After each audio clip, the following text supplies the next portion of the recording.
Undang-Undang Cipta Kerja merupakan formula yang disusun pemerintah untuk menguatkan sektor keuangan. Selain itu, di luar pro kontra Undang-Undang Cipta Kerja, pemerintah terus melakukan penyempurnaan agar Undang-Undang Cipta Kerja ini bisa berdampak positif bagi buruh dan UMKM. Undang-Undang Cipta Kerja ini diharapkan mampu menambah daya tarik investasi di Indonesia. Dan diharapkan regulasi ini mampu jadi payung hukum yang bisa bermanfaat bagi para investor, pengusaha, penggiat UMKM, dan tak terkecuali kelompok buruh, serta membuat pertumbuhan ekonomi nasional meningkat.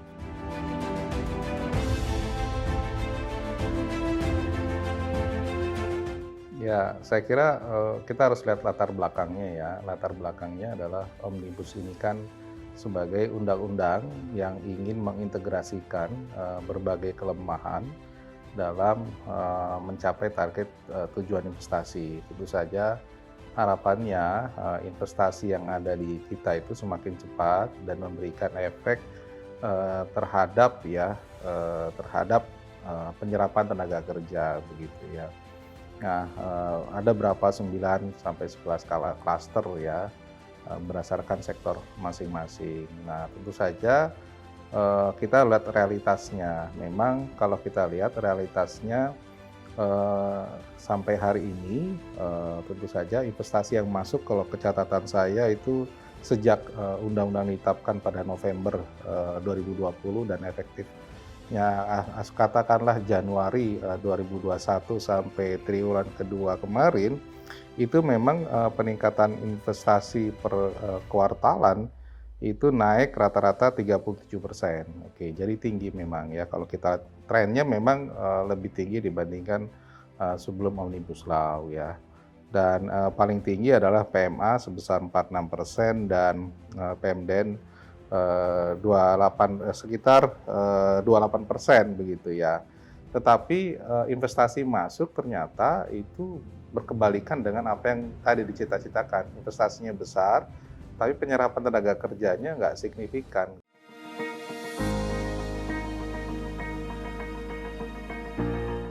Ya, saya kira menjadi penting ya, karena banyak usulan atau revisi, ini kan undang-undangnya tebal sekali ya, sektornya banyak yang menurut saya penting untuk dilakukan revisi. Apalagi ini kan ada masa tenggang 2 tahun dan sampai tahun depan saya kira masih punya peluang terakhir kita masukkan, meskipun memang apa yang direvisi ya sesuai keputusan MK kan prosedurnya, tapi kita memang berharap di DPR juga merevisi beberapa hal yang sifatnya material begitu ya, bukan yang imaterial tapi yang material substansi. Itu saya kira harus direvisi lah. Kita ingin ada keseimbangan begitu ya, bukan hanya bagi investor tapi juga bagi pekerja ataupun misalnya terkait dengan perlindungan untuk lingkungan hidup, persoalan sosial, masyarakat adat, dan beberapa sektor yang katakanlah eksploitasinya terlalu berlebihan. Jadi menurut saya memang masih itu dimungkinkan untuk direvisi begitu. Nah, yang menurut saya penting adalah berkaitan dengan ada satu hal yang belum terlalu kelihatan ya, bahwa di undang-undang ini kan dimaksudkan untuk katakanlah penciptaan lapangan kerja. Nah, harus memang ada yang sifatnya merevisi bagian-bagian tadi yang sifatnya insentif tadi itu diberikan begitu. Kalau misalnya dia pada tenaga kerja, ya undang-undang mengenai katakanlah di pemberian insentif ya dari Kementerian Keuangan itu bisa langsung direct begitu di awal, bukan setelah diaudit begitu, tapi bisa diberikan di awal sehingga mereka ketika masuk mereka sudah dalam kondisi mendapatkan fasilitas fiskal ya, keringanan fiskal dari pemerintah begitu. Karena kalau tanpa itu ya mereka kan harus hitung, buruh akan semakin nambah cost-nya, tapi apa yang bisa diberikan, jangan sampai cost-nya nggak sebanding.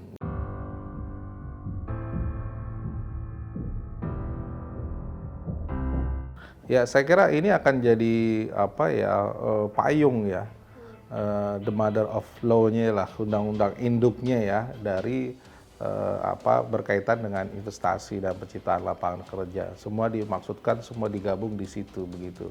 termasuk Undang-Undang Tenaga Kerjaan. Beberapa hal kan menginduk revisinya ke situ begitu ya.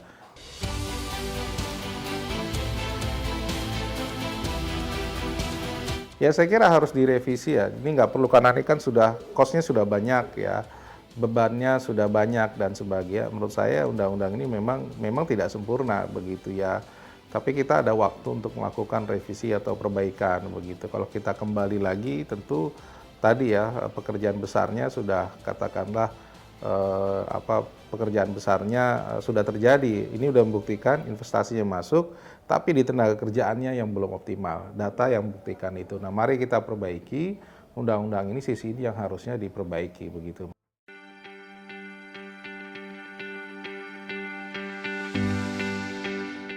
Ya, yang pertama ya kita ingin target ya dengan Undang-Undang Cipta Kerja kan sekarang sekitar hampir 900 sampai 1.000 triliun investasi ya. Menurut saya memang harus lebih tinggi lagi, kalau perlu sampai 2 kali lipat. Tetapi jangan lupa ya, pertumbuhan investasi itu harus dibarengi dengan pertumbuhan dari penyerapan tenaga kerja. Nah ini yang harus diupayakan, harus dirubah begitu. Yang kedua adalah apa yang menurut saya ditegaskan dalam situasi sekarang adalah membuka ruang diskusi untuk mendiskusikan kembali beberapa regulasi turunan yang masih belum komplit, belum sempurna, dan masih belum ada unsur partisipasi dari berbagai komponen. Ya, apalagi menyangkut tadi ya, apa yang dibutuhkan investor agar nyaman, sifatnya tadi ada unsur fleksibilitas, tapi juga ada kepastian bagi para buruh. Menurut saya itu juga merangkainya memang sulit, tapi kan ruang itu harus dibuka begitu ya. Memang tidak ada kata yang katakanlah sempurna, tapi ruang itu dibuka gitu. Dan terakhir menurut saya adalah kita ingin bahwa masyarakat kita terutama kelompok pekerja ini katakanlah lebih sejahtera ya. Undang-undang ini kan banyak ya menyangkut ke sektor-sektor formal ya, sektor-sektor pekerja yang terdata di ketenaga kerjaan dan sebagainya. Kita berharap undang-undang ini juga bisa membangkitkan para pekerja di sektor UMKM, di sektor informal yang belum terlindungi, yang belum tercover, misalnya saja upah buruh, mereka jauh di bawah, mereka nggak dapat BPJS Tenagakerjaan dan sebagainya. Kita berharap undang-undang ini juga bisa masuk kepada ranah yang lebih real dirasakan masyarakat, dan kita tahu jumlah yang ini jauh lebih banyak ketimbang buruh yang masuk ke sektor formal begitu.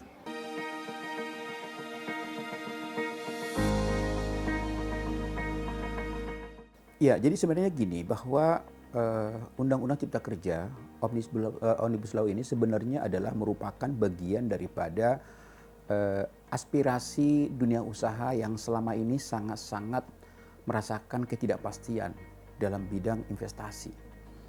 Ya, betapa sulitnya orang mau berinvestasi di Indonesia dengan rangkaian birokrasi yang begitu panjang. Belum lagi misalnya ego sektoral yang berjalan. Belum lagi perizinan antara pusat dan daerah.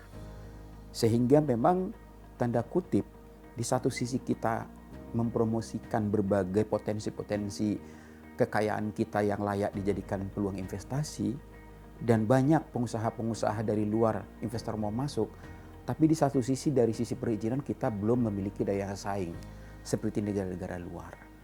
Nah, itulah yang dirasakan oleh pelaku usaha dan juga investasi. Nah, Pak Jokowi periode kedua itulah yang menjadi salah satu visi beliau itu. Menjawab benang kusut investasi yang selama ini sangat-sangat memberikan ketidakpastian bagi dunia usaha.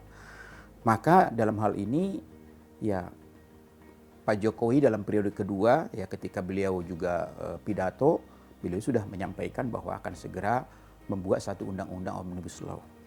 Ya, di mana seluruh perizinan-perizinan itu ya bisa lebih singkat, lebih jelas, lebih tepat ya, dan itu juga nanti akan bisa meningkatkan daya saing kita di bidang investasi. Nah, sehingga dengan adanya Undang-Undang Cipta Kerja ini ya bagi dunia investasi ini menjadi salah satu harapan besar. Ya kan, karena kita tahu bahwasanya kelebihan negara kita dengan negara-negara lain itu, kita memiliki dua besar modal kita, dari sisi sumber daya alam dan juga dari sisi sumber daya manusia.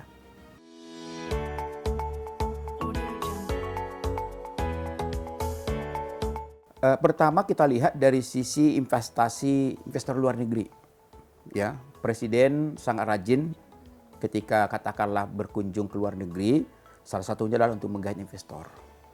Dan bisa kita buktikan ketika kita memasuki pandemi COVID-19 tahun 2000, ya kan, kemudian 2021, ternyata target investasi itu mencapai bahkan melebihi. Nah, itu artinya bahwa dampak Omnibus Law ini sudah berjalan. Walaupun memang masih belum sempurna. OSS masih belum sempurna. Tapi minimal itu sudah mulai terjawab. Di mana ketika kita memasuki masa pandemi, ketika ekonomi dunia masih belum pasti, tapi ternyata dari sisi investasi, daya tarik investor mau masuk ke Indonesia, itu ternyata tinggi dan melampaui target. Bahkan tahun ini targetnya hampir 1.200 triliun. Dan evaluasi kemarin Pak Menteri Investasi itu sudah hampir mencapai 50% di kuartal kedua. Artinya ini sesuatu yang sangat-sangat bermanfaat sekali. Jadi artinya dengan adanya Undang-Undang Cipta Baru ini, bahwa daya tarik investasi kita juga sangat-sangat tinggi sekali. Dan itu harus kita Harus kita betul-betul pelihara di tingkat ke depan.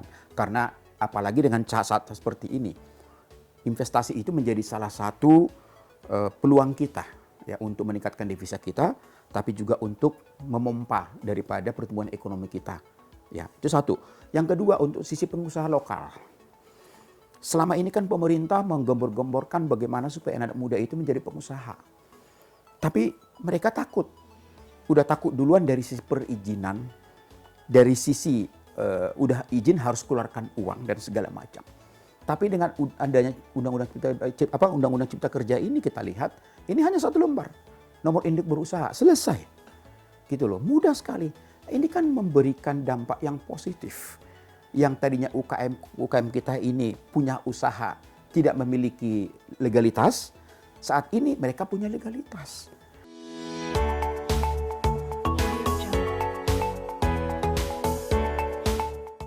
Jadi sebenarnya gini ya, bahwa kalau dari aspek ketenaga kerjaan, itu kan memang klasternya selalu ketenaga kerjaan. Nah, kita tahu bahwa memang selama ini isu UMP, isu upah itu menjadi isu yang tidak pernah selesai setiap tahun. Ketika kita sudah memasuki bulan Oktober, November, isu itu selalu muncul dalam hal ini sebenarnya. Nah, dalam Undang-Undang Cipta Kerja ini kan sebenarnya di sini ada kepastian. Kepastian dari sisi pengusaha, kepastian dari sisi pekerja dalam hal ini.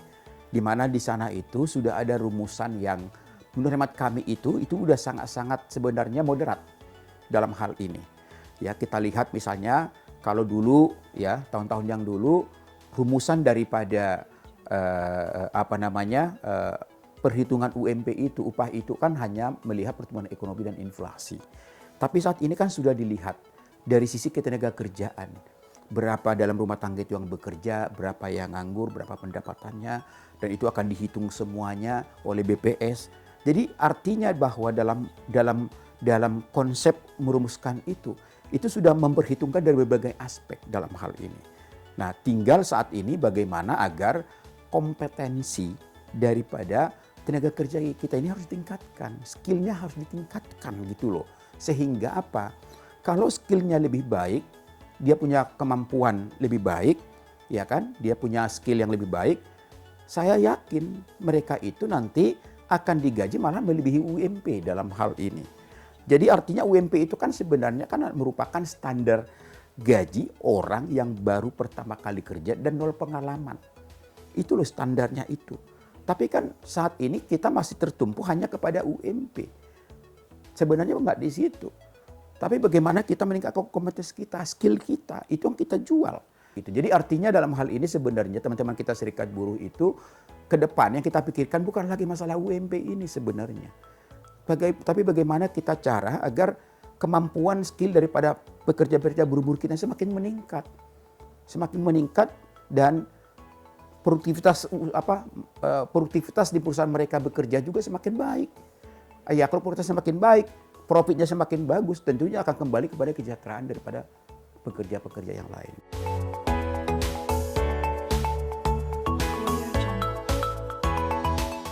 Ya, sebenarnya kan juga kan pemerintah juga kan punya program vokasi ya sebenarnya dalam hal ini. Jadi sebelum memasuki dunia kerja malah anak-anak SMA, link and match itu kan sudah dirancang oleh pemerintah. Nah, ini harus kita kawal bersama-sama gitu loh. Jadi bagi pengusaha pekerja-pekerja yang baru ini sudah ada program yang dibikin pemerintah. Nah, saat ini sekarang yang sudah bekerja ya terjadi bekerja. Menurut hemat kami memang kita harus didorong nih. Jadi sampai pemerintah juga membuat program. Tapi yang kita dorong juga mungkin bagaimana pemerintah juga pengusaha itu menyisihkan sedikit mungkin dana CSR-nya untuk bagaimana meningkatkan daripada skill pekerja-pekerjanya masing-masing itu. Kalau kita lihat di Vietnam misalnya, di Vietnam itu ketika mereka selesai kerja dengan biaya sendiri, mereka kursus lagi meningkatkan skill dan kemampuan mereka. Itulah kesadaran mereka. Nah, di kita kan belum dalam hal ini. Apakah memang karena faktor ya belum terbudaya atau mungkin faktor biayanya mungkin masih ya tidak terjangkau. Tapi menurut hemat saya memang kalau misalnya sama-sama didorong nih pemerintah dengan program vokasinya, ya mungkin katakanlah pengusaha ya memberikan sedikit CSR-nya untuk bagaimana setiap tahun bisa meningkatkan skill daripada pekerjanya. Saya rasa itu yang menjadi harapan kita ke depan gitu loh. Jadi jangan berpolemik masalah UMP terus menurut hemat kami, capek kita gitu loh, gak akan selesai gitu loh. Dunia ini semakin canggih, teknologi setiap saat berubah, ya kita harus mampu menyesuaikan itu. Karena apa? Ya Pak Menteri BUMN sudah menyampaikan dalam mungkin beberapa tahun ke depan akan banyak lowongan-lowongan kerja itu akan hilang karena sudah diambil alih oleh teknologi.